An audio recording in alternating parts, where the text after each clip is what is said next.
Opisyal na ngang idineklara ng Weather Bureau na Pag-asa ang simula ng tag-init nung nakaraang linggo. Pero kasabay ng summer fun o kaliwat kanan din naman ang mga sakit na nararanasan. Paano nga ba may iwasan yan? Ang balitang A to Z, hatid ni Stanley Gahete. Hindi na nga natin maiiwasan ang panahon ng tag-init. Pagpapawisan ka talaga ngayon, anytime, anywhere, dahil sa summer heat. Sa katunayan, matinding init ang naranasan ngayong araw sa Dagupan City, Pangasinan na tansyang pumalo sa 46 degrees Celsius o ang danger level pagdating sa heat index. Ayon sa Pag-asa, ang heat index ay ang nararamdaman ng katawan natin na pinagsamang air temperature sa paligid kasama ang relative humidity o alinsangan ng panahon.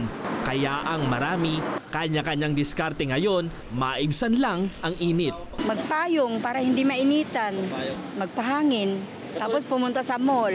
Pag ganitong trabaho namin, sobra talagang ang kalaban namin, panahon talaga.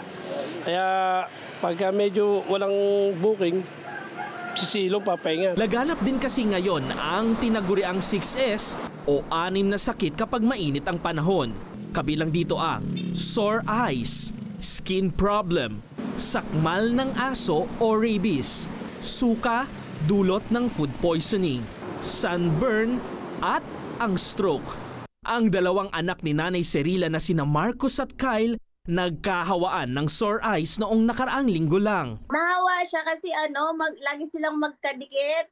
Lagi siyang nakadikit sa kuya niya tapos dumidikit yung mata niya. Maging si Nanay Cerila nga, nakakaramdam na rin ng pangangati ng mata ngayon.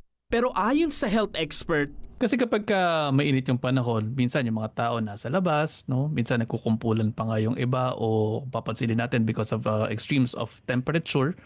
Minsan papasok sa kwarto, minsan mga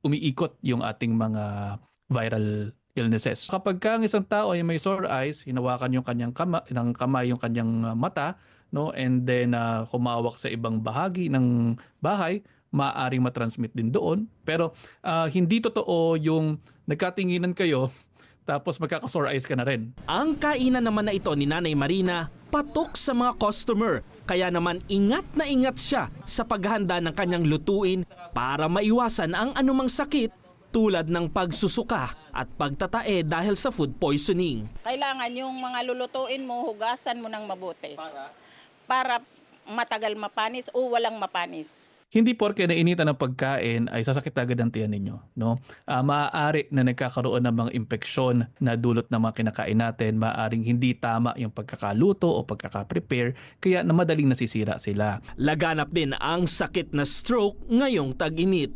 Ang best advice na po pwede nating ibigay sa inyo ay wear light-colored clothes para hindi po masyadong mainitan. Also, pinakamainam din po, healthy lifestyle pa rin. Abiso pa ng mga eksperto, iwasan ang matagalang pagbilad sa araw dahil may peligro itong hatid sa kalusugan. Uminom ng maraming baso ng tubig at panatilihing malinis ang katawan para maiwasan ang pagkalat ng sakit kahit tag-araw. Sabi nga, better be safe than sorry. Para sa Balitang A to Z, Stanley Gahete.